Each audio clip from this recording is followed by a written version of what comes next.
Bienvenidos y bienvenidas al Gato Podcast de los viernes, un espacio de encuentro con periodistas en la sala de redacción de Gato Encerrado. Bienvenido al Gato Podcast de este viernes. Hoy tenemos 2 entrevistas, así que vamos a ocupar el tiempo de este podcast para las entrevistas. La primera es con Edwin Segura, un periodista de la prensa gráfica que además es muy activo en Twitter, con quien vamos a estar platicando sobre la situación de prensa en El Salvador. La segunda entrevista es con la periodista Karen Moreno de nuestra sección Justiciómetro de acá de Gato Encerrado, quien publicó esta semana en Gato Encerrado, y todavía la pueden consultar en nuestra portada, la investigación sobre cómo los funcionarios de Nuevas Ideas, diputados de la Asamblea Legislativa y también de Parlacen, pero no solo ellos, también de los demás partidos, exceptuando Nuestro Tiempo, tienen el privilegio de la seguridad personal, cuando dijeron que no la iban a utilizar porque son una especie de clase política diferente. Así que bienvenido, bienvenida a este podcast de este viernes. Vamos a la entrevista con Edwin Segura. En esta parte del podcast tenemos con nosotros al periodista de la prensa gráfica Edwin Segura. Bienvenido, Edwin, a este podcast. No, gracias por invitarme, es un gusto estar acá con ustedes. Este 3 de mayo se celebró el Día Internacional de la Libertad de Prensa, y en ese contexto la organización internacional Reporteros Sin Fronteras presentó el informe de clasificación mundial de la libertad de prensa, que mide la situación de los medios y los periodistas en 180 países. En el caso de El Salvador, la situación es preocupante porque bajamos 30 casillas en este ranking de 180 países. Estábamos en la casilla 82 y en este reporte de este año aparecemos ya en la casilla 112. Teniendo esto en cuenta, me gustaría preguntarle, Edwin, ¿cuál es su análisis de la situación actual que enfrentan los medios y los periodistas en El Salvador? La verdad es que El Salvador ha pasado por diferentes etapas y uno puede comenzar desde la etapa de la guerra y no cuesta imaginar la hostilidad que había del gobierno y, digamos, de los participantes en el conflicto hacia los informadores, ¿verdad? Pero, y bueno, incluso hubo personas fallecidas, ¿verdad? Al principio de la guerra nos encontrábamos con una situación, digamos, quizás la situación más complicada, porque hubo asesinato de periodistas y había un acoso de parte de los gobiernos militares hacia los periodistas que ejercían su trabajo y en particular hacia aquellos que no podían controlar. ¿Y quiénes eran los que no podían controlar? Los corresponsales de las agencias internacionales. Entonces, hasta había una campaña de periodista extranjero, no mientas sobre El Salvador, ¿verdad? Entonces, claro, ¿cuál era la situación de quienes ejercían la prensa dentro del país? Pues bueno, de una censura férrea. Muchas personas dicen, no, pero los medios tradicionales siempre han informado con un sesgo hacia la derecha. No voy a discutir, ¿verdad?, las líneas editoriales de los medios. Lo que sí quisiera poner en contexto es que la censura era férrea antes y durante la guerra. Eso se liberó después, ¿verdad? Cuando digo una censura férrea, estoy hablando de censura previa, de control sobre lo que se iba a publicar. Digo, en ese momento lo que veían eran impresos, ¿no?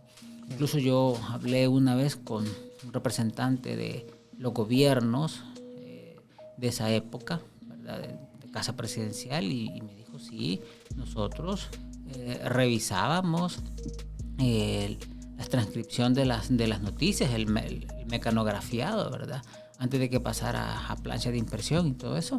Y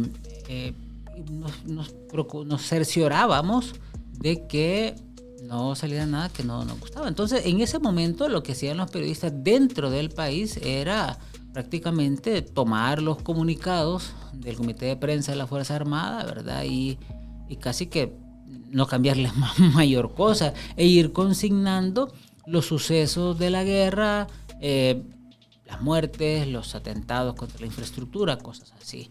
Bueno, cuando luego llegamos al momento que se firma la paz, realmente hubo muchas emociones, voy a decir así. Cuando digo muchas emociones, me refiero a que se llega en un momento que se tiene la convicción de que luego de que se firma la paz, de que las personas que están en ambos bandos deciden dejar una guerra, sientan y hay acuerdos, entonces que todo era posible. Es decir, si los que se están matando se pueden sentar y darse la mano, entonces todo lo demás es más fácil, ¿no?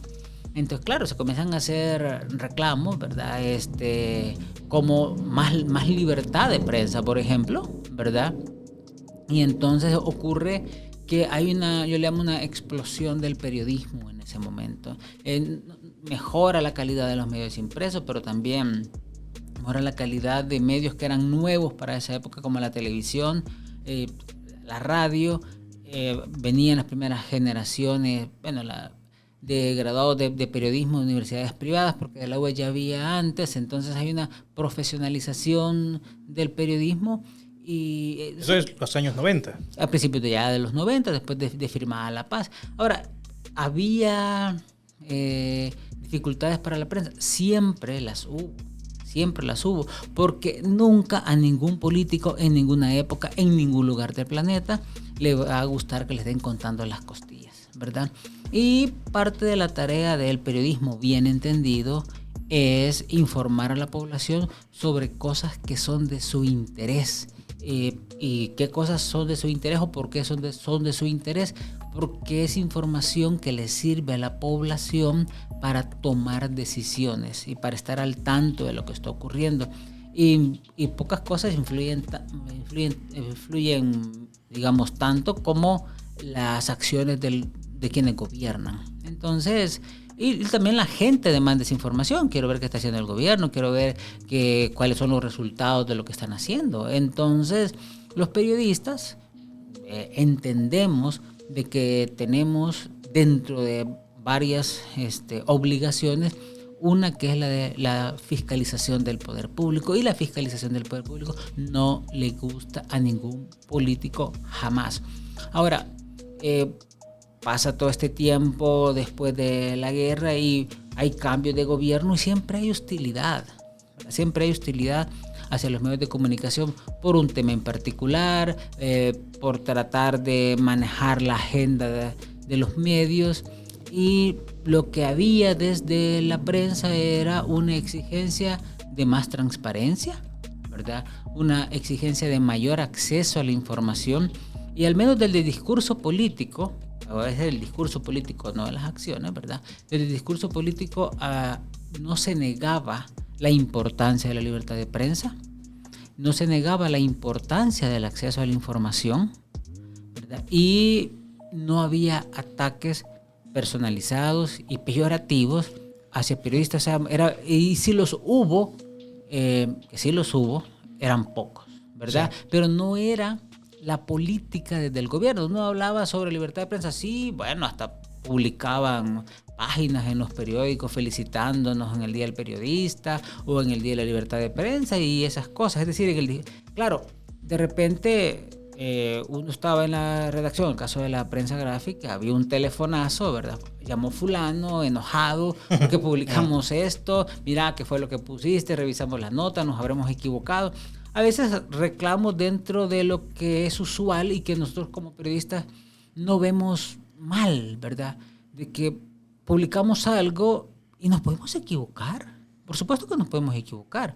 Entonces, si alguien reclama porque dice, mire, aquí me consignaron mal una declaración, mire, aquí publicaron algo que no es cierto, entonces uno como periodista lo que hace es revisar.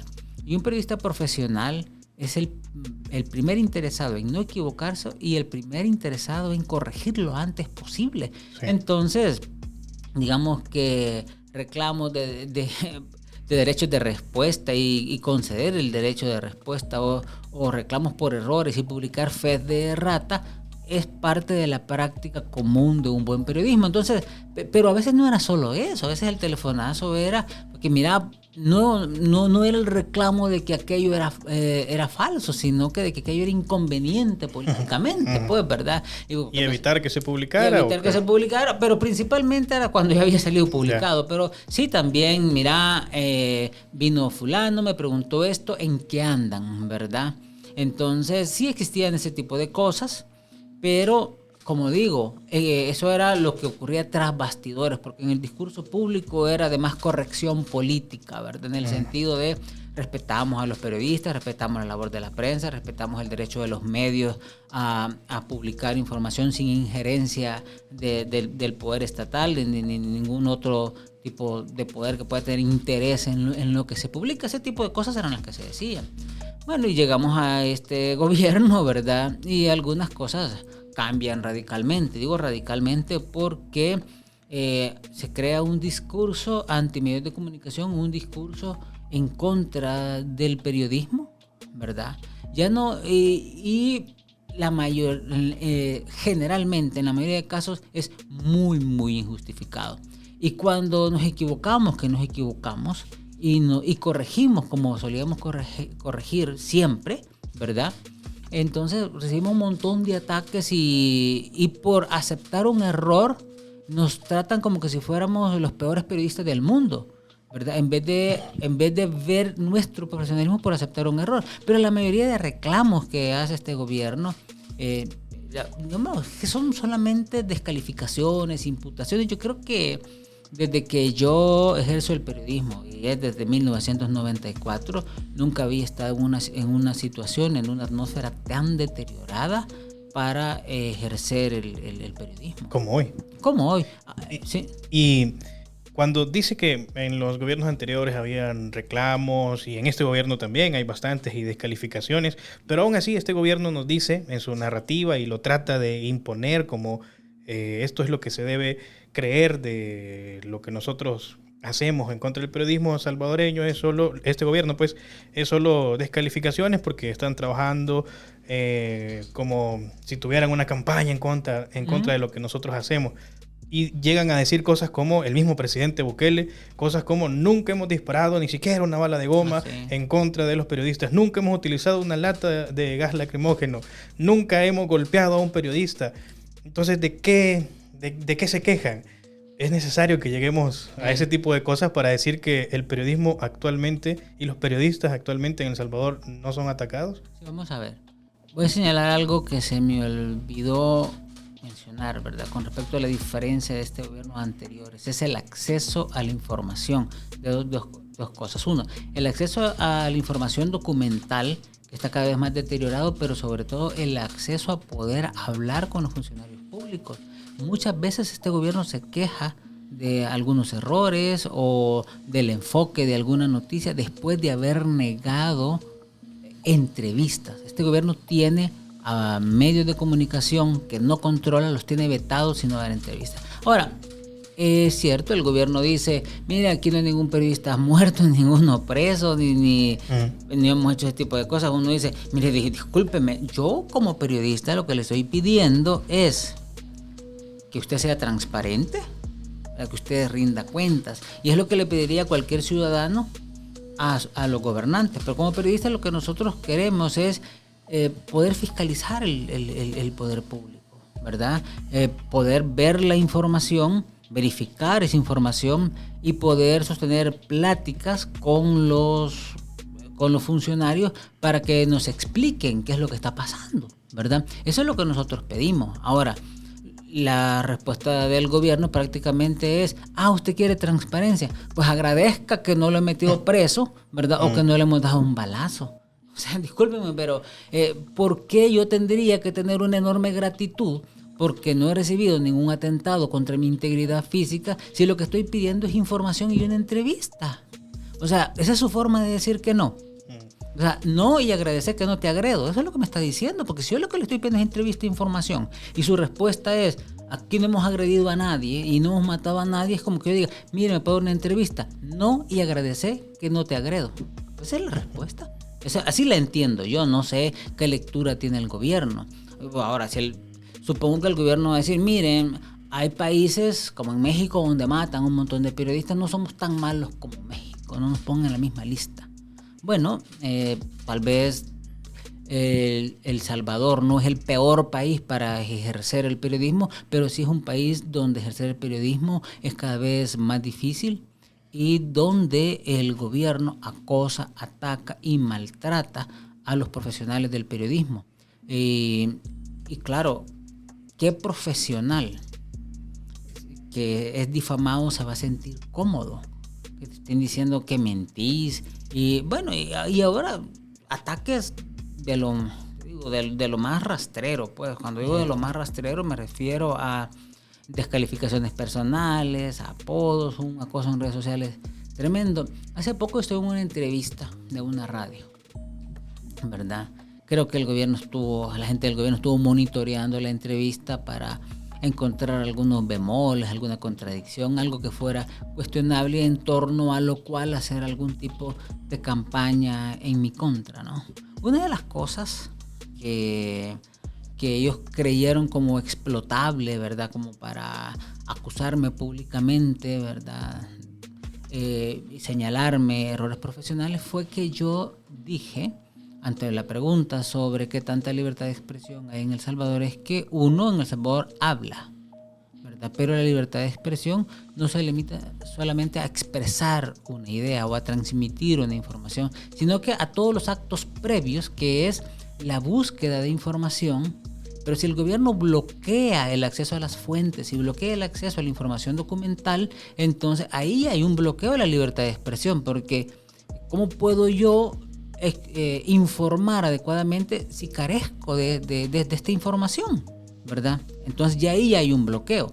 Pero además, posterior a lo que publicas, tenés el derecho como ciudadano, yo utilicé la palabra porque así está escrito en la Declaración de Derechos Humanos, el derecho a no ser molestado. Tal vez la traducción no sea la más adecuada, quizás la gente aquí piensa que no ser molestado es a que no te hagan bromas o algo así. A no ser molestado se refiere a no ser acosado, principalmente por agentes del gobierno.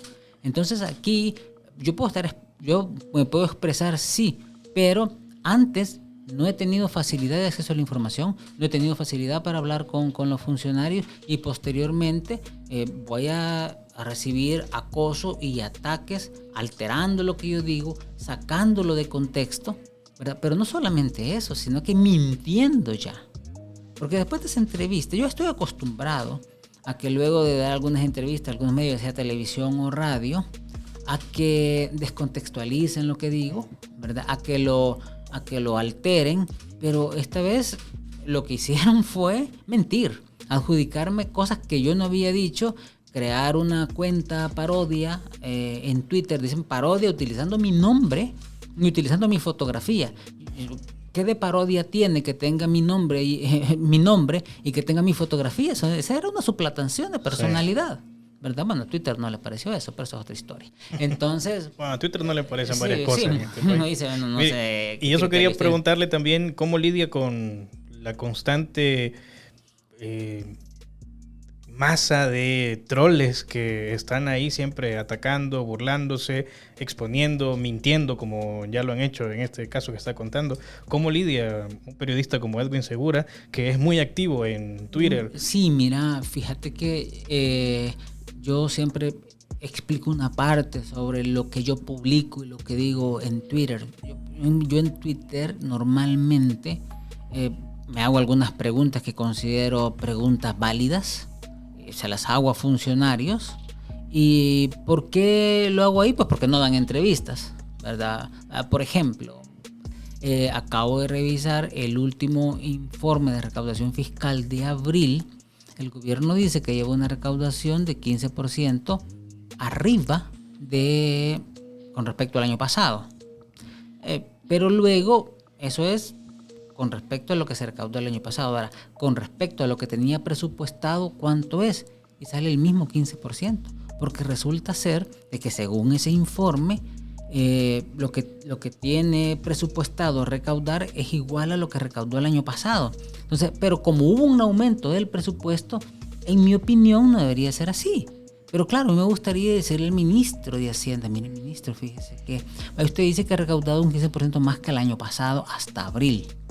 Pero con respecto a lo que proyectó según el presupuesto, también es lo mismo. Entonces, como que si su plan fuera gastar este año igual que el año pasado, pero no porque el presupuesto aumentó. Explíqueme.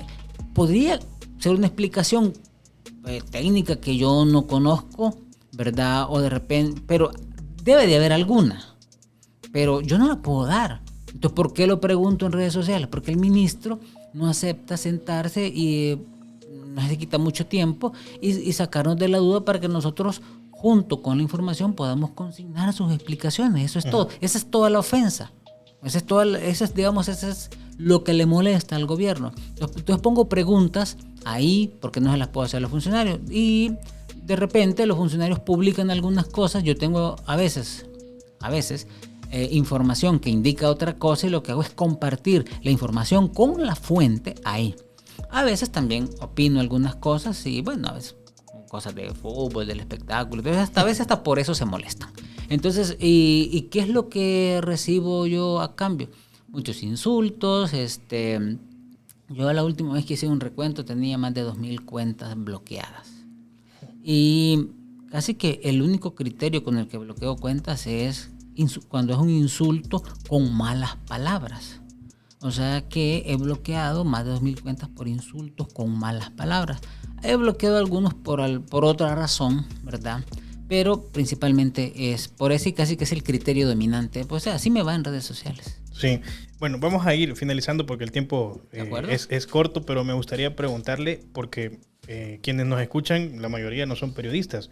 Entonces, me gustaría que usted pueda explicarnos por qué a mí, salvadoreño, que vivo para trabajar, que salgo todas las mañanas de mi casa bien temprano, me voy en los buses, regreso en la noche, y ¿por qué me debe interesar? O sea, mi única preocupación es tener el sustento de mi familia cada mes. Pero ¿por qué debería interesarme a mí, ciudadano salvadoreño, lo que está sucediendo con los periodistas? ¿Por qué debería importarme? Porque usted como ciudadano necesita estar bien informado para tomar buenas decisiones políticas y económicas, y nosotros como periodistas nos encargamos de ir a buscar esa información y servírsela a usted.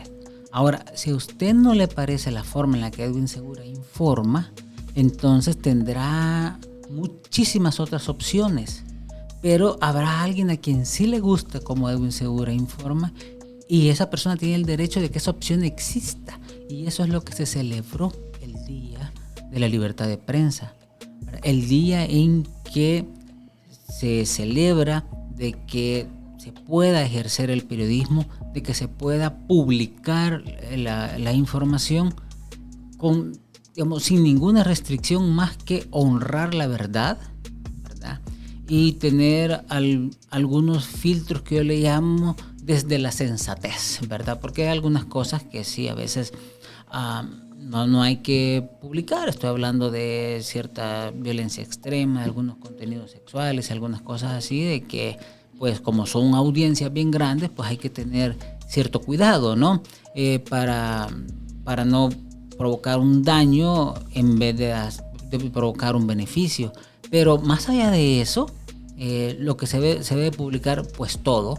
Y no hay un medio perfecto. Usted nunca va a encontrar un medio de comunicación que llene todas sus expectativas o que le guste todos los días.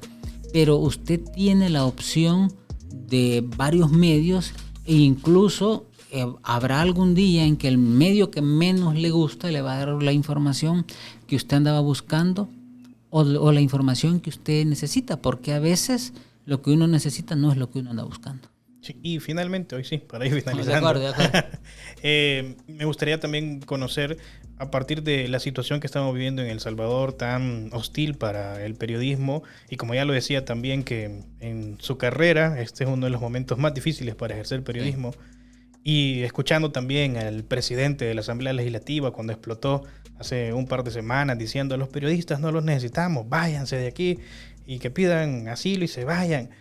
¿Usted ha considerado en este momento irse de este país porque ya su ejercicio cada vez es más difícil de ejercerlo? El ejercicio periodístico es más difícil de ejercerlo. No, la verdad no, y espero no tener que hacerlo. Pues aquí nací, este es mi país, y yo creo que hago un buen servicio para mi país. Creo que mi país me necesita, ¿verdad? Y no es que me esté dando ínfulas de importancia, ¿verdad? Porque el país nos necesita a todos. El país pierde cada vez que un salvadoreño se va, ¿verdad? sobre todo si son profesionales. La cantidad de salvadoreños bien formados en las distintas profesiones que se van del país a diario es enorme, y creo yo de que lo que necesitamos es más fuerza, ¿verdad? Más creatividad para sacar el país adelante. No es un momento para estarle diciendo a la gente que se vaya. Yo cuando escuché eso, ¿verdad?, independientemente de quién se lo estuviera diciendo, y obviamente era una alusión a los periodistas que hacemos el periodismo con este enfoque que mencionaba yo al principio, a mí me pareció una afrenta y una ofensa a todas las personas que ya han tenido que salir del país por las dificultades que significa vivir en El Salvador, por seguridad pública, por falta de empleo, y ya hay gente fuera del país por el acoso del actual gobierno, por razones políticas también. Bueno, muchísimas gracias, Edwin Segura, por Gusto. haber venido y participar de esta parte del podcast de los viernes. Bueno, a la orden.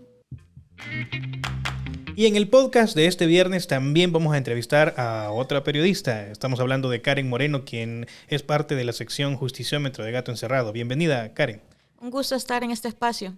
Con Karen vamos a platicar sobre la investigación que publicamos esta semana en gatoencerrado.news. Hablamos de los agentes de seguridad privada que están al servicio de funcionarios públicos de Nuevas Ideas en la Asamblea Legislativa y también en el Parlacen.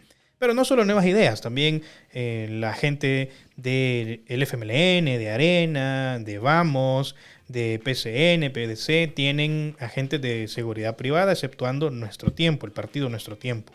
Karen, ¿cómo te surgió la pista o la idea de que había algo que reportar en el uso de seguridad personal que hacen los funcionarios o diputados de Nuevas Ideas? Sí, me pareció bastante curioso observar algunas fotografías que circulaban en redes sociales sobre agentes PPI acompañando a diputados de Nuevas Ideas, y me pareció que era una pista interesante e importante para poder darle seguimiento y corroborar si ciertamente estaban cumpliendo sus promesas de campaña, porque habían prometido renunciar a privilegios e incluso habían criticado el uso de PPI, de guardaespaldas, en la legislatura anterior, y ese contraste me pareció interesante corroborarlo. Así incluso que el mismo presidente de la República, cuando era precandidato y alcalde de San Salvador, él decía que esas eran cosas de privilegio. Exacto. Y él decía, bueno, ¿por qué no buscan la iniciativa de quitarse los PPI, verdad? Uh-huh. Pero ahora sus diputados tienen agentes de seguridad pagados con fondos públicos. Entonces, o sea, que gozan del privilegio del que antes señalaban que ellos eran diferentes y no lo iban a hacer. Exactamente. Criticaban todo eso, decían que iban a renunciar, pero no lo han hecho.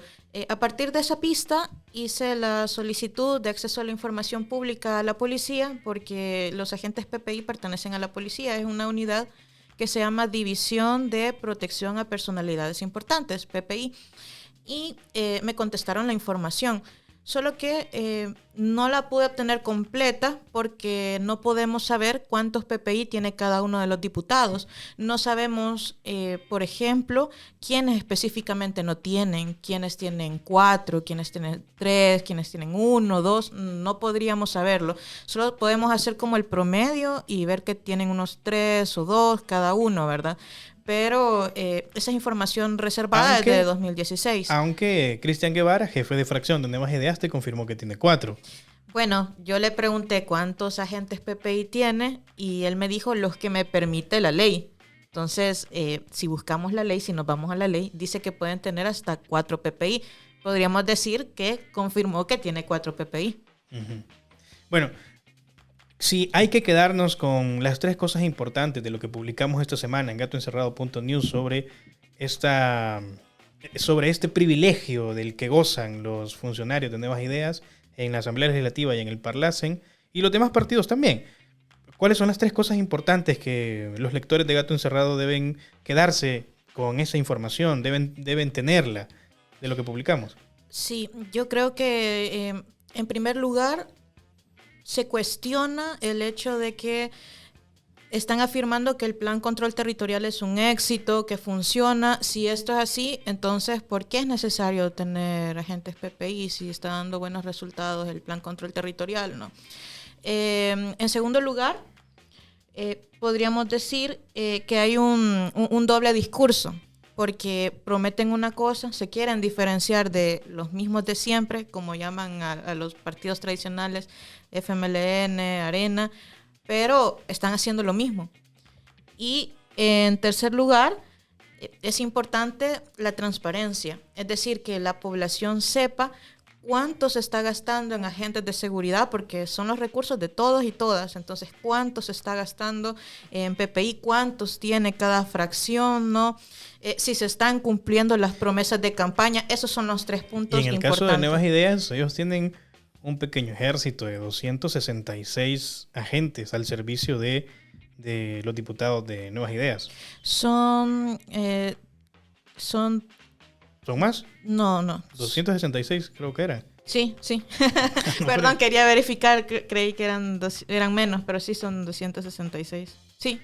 Bueno, pero en general entonces los diputados lo que han hecho es que mantienen el privilegio del que dijeron que no iban a gozar. Sí, y quiero mencionar otro punto también relevante sobre la búsqueda de información, y es que para poder abordar a los funcionarios y pedirles explicaciones es difícil en estos momentos, porque para poder obtener respuestas del jefe de fracción, Cristian Guevara, se tuvo que abordar, ¿no? Se tiene que esperar en algún punto porque no se pueden gestionar las entrevistas actualmente. Y además tienen una serie tienen una escolta conformada por comunicadores que también evitan que sigamos haciendo más preguntas, como se puede observar en el video que publicamos. Y además hay que destacar que hay otros funcionarios también que se les buscó y no respondieron tampoco, no quieren dar respuestas sobre esto, a pesar de que se deben a la población, ¿no? O sea, aquí no se está discutiendo si deberían o no deberían tener, se les ha preguntado si consideran que se les debería reducir este privilegio, pero aquí lo importante es informar a la población, que sepa en qué se están gastando sus recursos. Sí, no, y además que dijeron una cosa y están haciendo otra. Exacto. Bueno, Karen, muchas gracias por haber participado en esta parte del podcast, y si ustedes quieren tener la versión completa de esta conversación sobre esta investigación, vayan a gatoencerrado.news y ahí pueden leerla y tener los detalles, el gasto que nosotros hemos documentado a través de acceso a la información, como decía Karen, y toda la información ahí está detallada. Pero incluso si también necesitas algún apoyo para entenderlo con gráficas, con un resumen, vayan a nuestro Instagram, a Twitter y a Facebook. Incluso también vayan a TikTok, que ahí está la información resumida también. E incluso pueden comparar cifras con la legislatura anterior. Bueno, gracias por el espacio para hablar de este tema. No, gracias a vos. Y así terminamos el podcast de este viernes. Gracias por habernos acompañado a ver estas 2 entrevistas. Espero que puedas compartir este contenido con tus amigos, tus familiares, en los grupos de WhatsApp o en otros grupos en los que estés, para que todos puedan enterarse de lo que estamos haciendo en Gato Encerrado. Y espero volver a vernos el próximo viernes.